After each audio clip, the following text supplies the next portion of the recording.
उत्पत्ति ग्रंथ का 46वां अध्याय का मनन। इसमें 34 वचन लिखे गए हैं। इन 34 वचनों में याकूब बेर्शेबा से परमेश्वर के कहे अनुसार मिस्र को निकल गया। उसके बाद मिस्र देश में आए। कितने लोग आए देखने पर वे 67 लोग आए, 66 पुत्र और याकूब ने पत्नियों को नहीं गिना। यूसुफ और उसके पुत्रों को मिलाकर 70 लोग हुए। इसकी जानकारी हमें 28 वचन तक देखने को मिलता। उसके बाद गोशेन जाकर यूसुफ अपने पिता से मिला। उसके बाद उन्हें फिरौन से मिलाने के लिए तैयार कर रहा है। वहाँ से 34वें अध्याय समाप्त होता। क्रमानुसार पढ़ेंगे।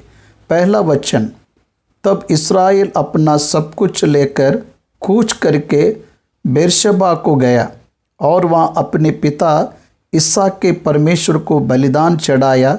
जब याकूब को यह समाचार मिले कि यूसुफ जीवित है, मिस्र पर अधिकार कर रहा है, तब वह तुरंत वहाँ से निकलकर बेर्शेबा को गया। बेर्शेबा एक अद्भुत स्थान है, उनके पितरों का निवास स्थान है। उस स्थान पर परमेश्वर को बलिदान चढ़ाया और आराधना कर रहा है। उस आराधना के बाद परमेश्वर उसे प्रकट हुआ। तब परमेश्वर ने इस्राएल से रात को दर्शन में कहा, हे याकूब, हे याकूब। उसने कहा, क्या आज्ञा। ऐसा हमें बोलना सीखना चाहिए। अब्राहम, इसहाक और याकूब ने भी परमेश्वर के सामने, हे प्रभु, क्या आज्ञा, तेरे दास सुन रहे हैं, ऐसे ही कहा। उसने कहा, मैं ईश्वर तेरे पिता का परमेश्वर हूँ, तो मिस्र में जाने से मत डर, क्योंकि मैं तुझसे वहाँ एक बड़ी जाति बनाऊँगा। मिस्र में जाकर अब्राहम नष्ट हो गया, भौतिक लाभ को पाने के बाद भी लूत के नष्ट को पाया। हाजिरा के द्वारा इस्माइल को ले आकर विश्व को नाश में डाल दिया। उस तरह से परमेश्वर ने इसहाक को मिस्र में ना जाने की आज्ञा दिया। अब याकूब से परमेश्वर स्वयं कह रहा है, याकूब, तो मिस्र में जा, मैं तेरे संग मिस्र को चलूँगा, तो डर मत, कह रहा है। मैं तेरे संग मिस्र को चलता हूँ, तो मिस्र में जा, मैं तुझे वहाँ बड़ी जाति बनाऊँगा। मैं तेरे संग मिस्र को चलता हूँ और मैं तुझे वहाँ से फिर नीचे ले आऊँगा। अब्राहम से उत्पत्ति के 15वें अध्याय में जो बात कहा उसे पूरा करने के लिए परमेश्वर याकूब से कह रहा है, मैं तेरे संग मिस्र को चलता हूँ और मैं तुझे वहाँ से फिर नीचे ले आऊँगा। और यूसुफ अपने हाथ तेरी आंखों पर लगाएगा तो मिस्र में मर जाएगा। यूसुफ अपने हाथ तेरी आंखों पर लगाएगा। तब याकूब बेर्शेबा से चला और इस्राएल के पुत्र अपने पिता याकूब और अपने बाल बच्चे और स्त्रियों को उन गाड़ियों पर जो फिरौन ने उनके ले आने को भेजी थी चढ़ाकर चल पड़े और वे अपने भेड़ बकरी गाय बैल और कनान देश में अपने इकट्ठा किए हुए सारे धन को लेकर मिस्र में आए। और याकूब अपने बेटे बेटियों पोते पोतियों निदान अपने वंशभर को अपने संग मिस्र में ले आया। परमेश्वर के वचन के अनुसार याकूब अपने परिवार के सभी व्यक्तियों को लेकर मिस्र में आया। कौन कौन आए उसकी जानकारी हमें 8वें वचन से 27वें वचन तक लिखा मिलेगा। 8वां वचन से 27 वचन तक के भाग में यह लिखा है, लिया के द्वारा याकूब को जन्म हुए संतान। लिया ने याकूब के लिए 6 पुत्रों को जन्म दी। उनके पुत्रों के जन्म लिए हुए पुत्र, उनके पुत्र कुल मिलाकर 33 लोग हैं। उसके बाद लिया के बाद राहेल के द्वारा जन्म लेने वाले पुत्र। आपको एक विचित्र बात इस अध्याय में समझ आएगा। वह क्या है? बिन्यामीन को यूसुफ के पास ले आने से पहले उसको 10 पुत्र थे। हमारा आउटलुक एक बार में बदल जाएगा। हम क्या सोचे होंगे? साधारण रूप से जवान छोटा बच्चा ये कह रहे हैं बिन्यामीन के बारे में, ये छोटा बच्चा तुम्हारा भाई है क्या? इसके बाद उसके भाई जब बात करते तब छोटा घर पर है। ऐसे बातें बताते समय ही बिन्यामीन के 10 पुत्र हैं। तब ही कनान में याकूब के निवास करने वाले स्थान में बिन्यामीन को 10 पुत्र है। ये आश्चर्य की बात है। उसके बाद हमें लिया की दासी जिल्पा को 16 मतलब 2 पुत्र हुए। उसके पोते 16। उसके बाद बिल्हा के द्वारा 7 लोग। ये जानकारी हमें देखने को मिलेगा। 8वें वचन से पढ़ूंगा। देखिए, रूबेन जटा पुत्र है। ये 12 लोगों की जानकारी दे रहा है। उसमें से सबसे पहले लिया का परिवार। याकूब को सबसे पहले संतान लिया ने दिया, इसलिए लिया की जानकारी दे रहा है। याकूब का जटा रूबेन था। रूबेन के 4 पुत्र हैं। रूबेन के पुत्र हानोक, पल्लुल, हेस्रोन और कर्मी थे। मतलब रूबेन को मिलाकर 5 लोग। और शिमोन के पुत्र यमूएल, यामीन, ओहद, याकीन, सोहर और एक कनान स्त्री से जन्म हुआ शाऊल भी था। यहाँ पर हमें शिमोन की 2 पत्नियां हैं समझ आ रहा है, इसलिए वहाँ पर 6 पुत्र हैं। और लेवी के पुत्र गोरशन, कहात और मरारी थे। और यहूदा के एर, वनान, शेला, पेरेस और जेरा। बहुत ध्यान से पेरेस और जेरा का नाम यहाँ दिया गया है। इस संदर्भ में एर और ओनान मर गया, शेला रह गया। तामार के द्वारा पेरेस और जेरा पुत्र उत्पन्न हुए। यहाँ पर उन्हें भी ऐड किया गया। इसका मतलब 38वें अध्याय में जो घटना घटी है, इतिहास तब तक पूरा समाप्त हो गया। देखिए, बाइबल क्रोनोलॉजी आपको समझना है।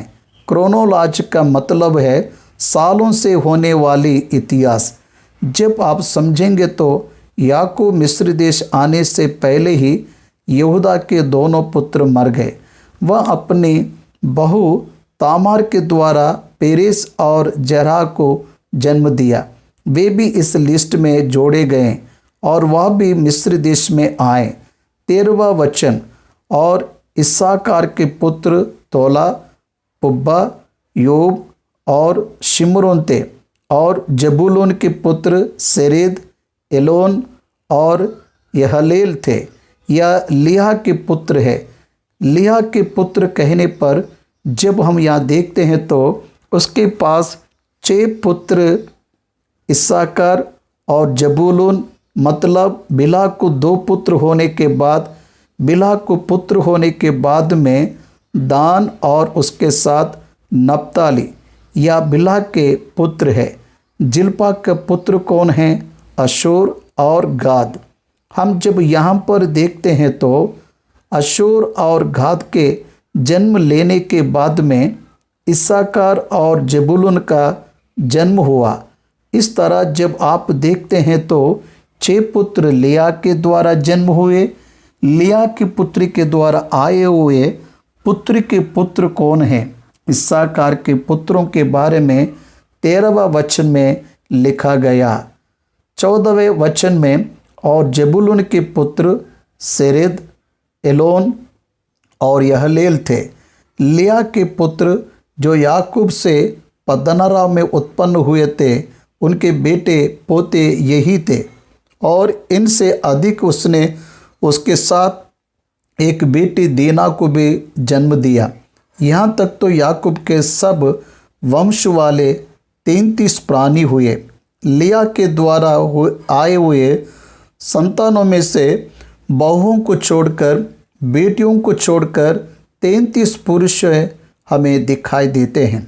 जिल्पा के पुत्र के बारे में 16 से 18 वचन तक लिखा हुआ है। जिल्पा कौन है? जिल्पा लिया की दासी है। उसके द्वारा गाद और अशूर 2 पुत्रों को जन्म दी। फिर गाद के पुत्र सियोन, हग्गी, सुनी, एस्बोन, एरी, अरोदी और अरेली थे। और अशूर के पुत्र यमुना, यिश्वा, स्त्री और बरिया थे और उनकी बहन सेरह थी। और बरिया के पुत्र आ गए, अशूर के पोते आ गए। बरिया के पुत्र हेबेर और मलकीएल थे। जिल्पा जिसे लाबान ने अपनी बेटी लिया को दिया था, उसके बेटे पोते आदि यही थे। सो उसके द्वारा याकूब के 16 प्राणी उत्पन्न हुए। इसका मतलब 16 प्लस 33 49, इसका मतलब 70 में से 49 लोग लिया के द्वारा और उसकी दासी के द्वारा आए। इसलिए major portion of the blessing लिया के द्वारा ही याकूब को मिला। 19वां वचन, फिर याकूब की पत्नी राहेल के पुत्र यूसुफ और बिन्यामीन थे। आखिरी में जन्म देने के बाद भी उसके अकाउंट पहले ही दिख रहा है। यूसुफ और बिन्यामीन 2 पुत्र को जन्म दी। यूसुफ को याकूब मिस्र में आने से पहले ही मनश्शे और एफ्राइम नाम के 2 बेटे हैं। बिन्यामीन को मैंने बताया 10 पुत्र है। और बिन्यामीन के पुत्र बेला, बेकेर, अस्बेर, गेरा, नामान, यही, रोश, मुप्पीम, हुप्पीम और अर्द थे। पहले के 33 लिया से, बाद में जिल्पा से, 16 बाद में 14 राहेल के द्वारा वहाँ पर याकूब को मिलकर 63 लोग हो गए। इनको छोड़कर बिला के द्वारा जन्म लिए हुए पुत्र दान और नप्ताली, इनको कौन उत्पन्न हुए? फिर दान का पुत्र हुशीम था और नप्ताली के पुत्र यासेल, गूनी, सेसेर और सिल्हिम थे। इस तरह ये 7 लोग, सबको मिलाकर 70 लोग। याकूब अपनी पत्नियों और बेटियों को ना गिनते हुए उसके गर्भ में से आए हुए सब पुत्रों को मिस्र में ले आया। 66 प्लस 1 67, 66 प्लस 1 67, याकूब प्लस 1 यूसुफ और उसके पुत्र पूरे 70 लोग 70 लोग आ गए। फिर उसने यहूदा को अपने आगे यूसुफ के पास भेज दिया कि वह उसको गोशेन का मार्ग दिखाए और वे गोशेन देश में आए। तब यूसुफ अपना रथ जुतवा कर अपने पिता इस्राएल से भेंट करने के लिए गोशेन देश को गया। गोशेन देश में जाकर उनसे मिला। देखिए, यह उन लोगों से मिलने का विशेष स्थान गोशेन नाम से दिखाई देता है। अपने पिता इस्राएल से भेंट करने के लिए गोशेन देश को गया और उससे भेंट करके उसके गले से लिपटा और कुछ देर तक उसके गले से लिपटा हुआ रोता रहा।